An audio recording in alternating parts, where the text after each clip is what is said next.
So guys, dahil sawa na po ako sa pagga-garden, so dito muna ako tatambay sa SM.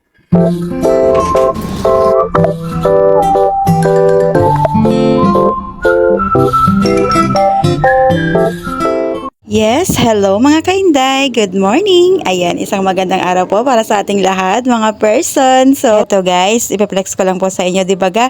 Ako ay isang linggo na nakikita ninyo po sa aking wall na ang mga person ay busy po sa pagka-garden. Kaya naman guys, sa sobrang pagod ko, so heto po at pinili ko po ang mamasyal dito at tumambay sa SM Santo Tomas. Ay, charot mga mamshi. Ay, syempre guys, kaya po ako nakarating dito. Ay, alam nyo naman, di po tayo makakalabas ng ganito kapag walang nang libre. Huy! Hey!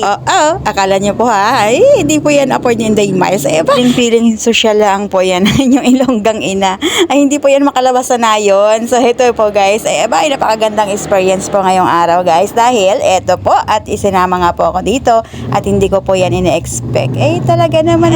Sadya naman po talagang minsan ay may dumadarating po talagang pagkakataon na ganito. Na bigla po ikaw ay mapapasaya. At iyan ay dahil sa ibang tao din po. Yan, thank you din naman po dahil sa ganitong experience po guys ay talagang masaya at maganda po sa mata. Ayan, nakaka-relax kumbaga. Abay, dahil nga po ay lagi pong ina-update sa inyo ni Inday Miles ang kanyang simpleng buhay sa bahay. So heto po, mababago na po ayan sa inyong paningin yan. Thank you guys. Sana po magustuhan niyo po ang aking mga munting video na ito. Siyempre, ito po naman ay napaka simpleng happiness po ni Inday Miles yung mga ganito. Ayan, siyempre gusto din pong na i-share ni Inday Miles sa inyong lahat yan mga guys, sa lahat po ng aking mahal na followers, friends, and family. So, heto po. Yun na po ang hahanapin ng aking mga anak at saka yung aking asawa. Dahil yun nga po, for today's video, ay ang inyong Inday Miles lang po muna. Yan! Yan guys, ang ganda diba ga? Yun ay nakaka-relax po talaga sa mata guys dahil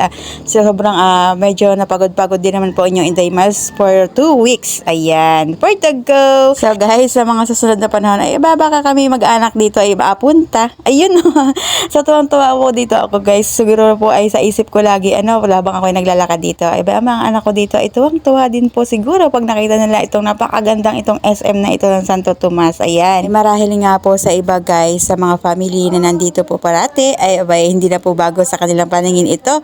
Pero sa inyong Inday Miles ay talagang amaze po talaga ako sa ganda dito po sa loob na ito ng SM.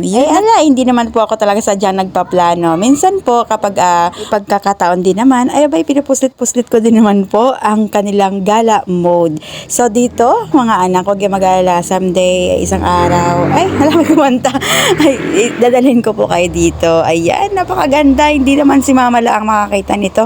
Ay, magtiwala lang kayo. Ayun naman, ay for the go, ang inyong mamshi. So today, mga anak, ayan, ako muna. Ayan, moment muna daw ni Inday Miles ito at minsan lang ito at libre pa. Ayan, thank you sa mga taong nagsama sa akin dito. Ayan naman, thank you guys. Maraming salamat din po para sa inyo sa pagmamahal po kay Inday Miles at pagsubaybay sa aking mga munting video. Thank you for watching guys. Follow for more.